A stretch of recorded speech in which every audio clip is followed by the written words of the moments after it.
పేరు T Sridhar Babu, professional auto కార్మిక సంఘం కోశాధికారి అయ్యప్ప.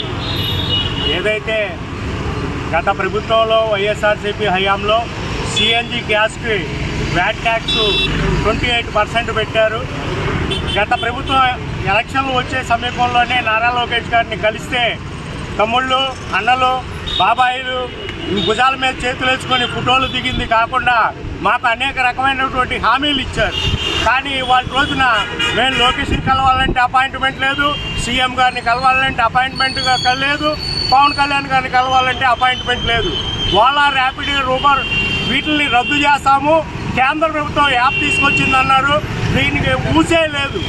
అంటే ఈ ప్రభుత్వం ఎలక్షన్లకు ముందు చెప్పేది ఒకటి, ఇవాళ చేసేది ఒకటి. ఉచిత బస్సు వల్ల నష్టపోతున్నటువంటి ఆటో కార్మికులకి ఇస్తామన్న డబ్బులు కూడా ఇంకా కనీసం గ్రీవెన్స్లో పెట్టినా కూడా ఇంత మటుకు దాని ఊసు లేదు. అలాగే ఆటోలు ట్రాన్స్ఫర్లు, జీవోలు, కొత్త పర్మిట్లు విధానాలు తీసుకొచ్చారు. కృష్ణా జిల్లా, ఎన్టీఆర్ జిల్లా రెండూ విడిపోయినా కానీ వీటి సమస్య కూడా పరిష్కారం చేయలేదు.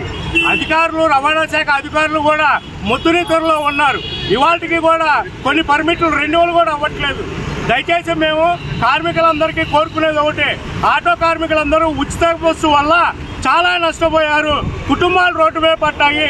నిన్న పేపర్కి ఇచ్చారు, ఆర్టీసీ నుంచి 400 కోట్లు రిలీజ్ చేశామని. ఈ 400 కోట్లు కూడా ఆటో కార్మికులు నష్టపోయింది. ఈయన ఆటో కార్మికులకి పూర్తిగా జీవనోపాధి పోయిందని తెలియజేస్తున్నాం.